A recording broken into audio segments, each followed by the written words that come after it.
Hello दोस्तों, मैं हूं शहजाद बदरी। आप देख रहे हैं सोशल जस्टिस नेटवर्क।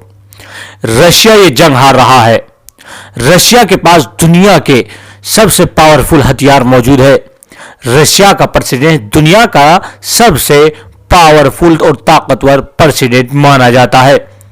फिर भी दुनिया के अलग अलग कोनों से ये आवाज सुनाई देती है, ये खबरें आ रही है कि रशिया युद्ध हार रहा है। यूक्रेन प्रेसिडेंट ने फिर भी रशिया के प्रेसिडेंट की आंख में आंख मिलाकर क्यों कहा कि यूक्रेन रशिया को एक जमीन का इंच भी नहीं देने वाला। ये आपको बताने वाला हूं। जेलेंस्की यूक्रेन का प्रेसिडेंट, जिसको एक वीडियो ने यूक्रेन का प्रेसिडेंट बना दिया। कुछ लोग इसे दुनिया का मजबूत प्रेसिडेंट भी मानने लगे हैं। कुछ लोग इसे जोकर भी कहते हैं। इसकी कहानी की शुरुआत कॉमेडी से होती है। बस 4 साल पहले जेलेंस्की यूक्रेन का टॉप कॉमेडियन में इनका शुमार होता था। इनका एक सीन काफी फेमस था, चाहे वो कपड़े उतार कर हो। एक फिल्म में उन्होंने टीचर का रोल प्ले किया था। वो रोल प्ले क्या है? रोल प्ले यह है कि एक दिन ये टीचर उठता है और वो सोशल मीडिया पर यूक्रेन का प्रेसिडेंट बन जाता है। आपको बता दे, लेकिन ये एक ख्वाब था। चलिए आइए हम बताते हैं आपको जेलेंस्की की एक वीडियो क्लिप जो वायरल हुई थी, जिसमें वो यूक्रेन की प्रॉब्लम के बारे में स्पीच देते हैं और तो और करप्ट लोगों को गोलियों से भून देते हैं। इसी क्लिप ने लोगों को सोचने पर मजबूर कर दिया। 2019 में जेलेंस्की 72% वोट ले गए थे और वो प्रेसिडेंट बन गए थे। कैसे बने? सोशल मीडिया के इस्तेमाल से। ये पूरा कैंपेन ऑनलाइन था, जिसके फॉलोअर 4 मिलियन थे।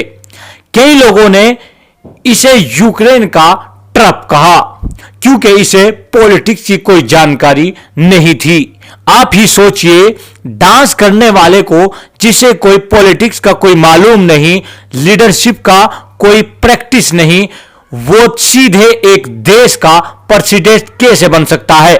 लेकिन इसके एक हुनर ने इनको देश का मजबूत लीडर बना दिया।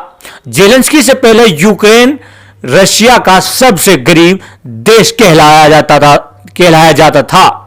पहले जो प्रेसिडेंट थे, इससे लोग तंग आ चुके थे। उनके ऊपर कई करप्शन के चार्जेस थे। इससे तो कोई भी बेहतर हो सकता था। यूक्रेन की पब्लिक ने इसीलिए एक कॉमेडियन को एक प्रेसिडेंट चुना। आज यही कॉमेडियन इस देश के लिए सबसे आगे खड़ा है। 21वीं सदी में यूरोप के एक हिस्टोरिक और में फेस में एक जेलेंस्की है। पुतिन को लोग दुनिया का सबसे पावरफुल इंसान मानते हैं। 6000 न्यूक्लियर वेपन पुतिन के एक मुट्ठी के नीचे हैं। एक इशारे पर लॉन्च हो सकते हैं। दुनिया के किसी भी कोने तक सिर्फ 10 मिनट में पहुंच सकते हैं। और यूक्रेन तो रशिया के बिल्कुल बगल में है। लेकिन ये बात जानते हुए भी जेलेंस्की पुतिन के सामने डटे हुए हैं। अपनी जनता को कह रहे हैं कि हथियार उठाओ। जेलेंस्की को यूरोप ने एक चांस दिया था कि यूक्रेन को पीछे छोड़, देश को पीछे छोड़। इनसे कहा गया था कि आप एक प्रेसिडेंट हो, आप एक लीडर हो, आपकी सेफ्टी जरूरी है। लेकिन उन्होंने यूक्रेन को छोड़ने से इनकार किया। कहा, मेरे लिए मेरा देश जरूरी है। जेलेंस्की वहीं रुके, उन्हें हथियार उठाए।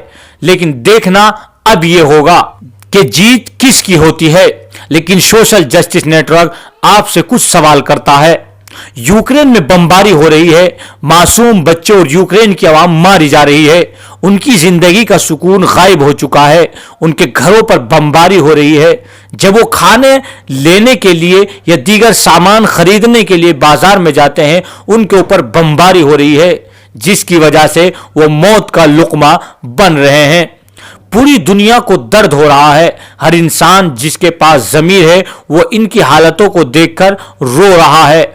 और अमेरिका जो सुपर पावर बना हुआ है उसने यूक्रेन और उसकी आवाम को मरने के लिए छोड़ दिया है। अमेरिका के वादे का क्या हुआ जो उसने यूक्रेन के लोगों के लिए किया था कि हम तुमको हर तरह की सुरक्षा देंगे। जब आप अपने काम से फारिग होकर आराम के लिए लेटे तो हमारे सवालों पर गौर जरूर करें। हम आपको इराक लिए चलते हैं जहां अमेरिका ने छोटा प्रोपेगंडा फैलाकर इराक के मासूम निहत्थे आवाम पर इसी तरीके से बमबारी की थी। लोग चीखते रहे, जालिम अपना जुल्म करता रहा। आप सोचना, क्या इराक के बच्चे किसी के बच्चे नहीं थे? क्या ये सही हुआ था? इस देश के अंदर आज भी अफरा तफरी का माहौल है और पूरा देश भूखमरी की कगार पर खड़ा हुआ है। मैं आपको बताता हूं, आप हमारे साथ अफगानिस्तान चलिए। इसी अमेरिका ने तालिबान को रूस के खिलाफ खड़ा किया था और तालिबान की हर तरीके से मदद की थी। नतीजा क्या हुआ था? रूस के टुकड़े हो गए थे। तालिबान ने अपनी सरकार कायम कर ली और अपना राज चलाना शुरू कर दिया। फिर इसी अमेरिका ने तालिबान के ऊपर भी हमला कर दिया। इल्जाम था कि इन्होंने हमारे देश में आतंकवादी हमला किया है और फिर अफगानिस्तान के साथ लड़ाई शुरू कर दी और तकरीबन 20 साल तक ये जंग चली जिसमें अफगानिस्तान के हजारों बच्चे और हजारों आवाम बमबारी का शिकार हुए। लंबी लड़ाई चलने की वजह से इस देश की स्थिति इतनी कमजोर हो गई कि वहां के 90% लोग भूखे सो रहे हैं। भूख की वजह से कितने गांव और मोहल्ले ऐसे हैं जिसके हर घर के फर्द ने भूख की वजह से अपनी किडनी तक बेच डाली और यहां के लोग भूख से जंग कर रहे हैं। और ये भूख की जंग इस खतरनाक मोड़ पर पहुंच चुकी है कि वो अपनी मासूम बच्चियों को बेचने के लिए मजबूर हो गए। इसका जिम्मेदार कौन है? सोशल जस्टिस नेटवर्क आपसे सवाल करता है। अगर आपको हमारी वीडियो पसंद आए तो इस वीडियो को शेयर और लाइक जरूर कीजिए। Thank you. करें और हमारे YouTube channel social justice network को सब्सक्राइब कर बेल आइकन को प्रेस करें।